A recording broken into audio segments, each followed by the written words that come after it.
Hello guys, welcome back to the channel. In today's video, I'm going to show you new garden ascension system in Grow Garden, a game of Roblox trader event update. Okay, let's get into it guys. You have already joined the game and now the garden ascension just got easier.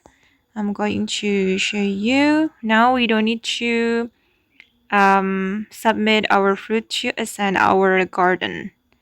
Wait, I'm going to talk to the keeper and I'm going to click on I want to ascend.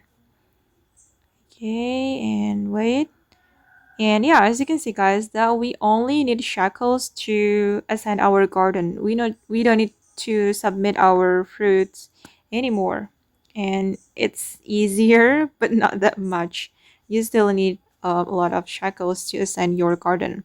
And this is my third ascension, so I need 3 trillion shekels to to ascend my garden.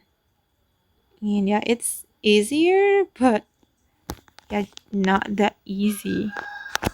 And yeah, you still need shekels to ascend your garden. Okay guys, and that's all about new garden ascension and grow garden game of Roblox trader event update. I hope this video will be useful for you. Thank you so much for watching and bye.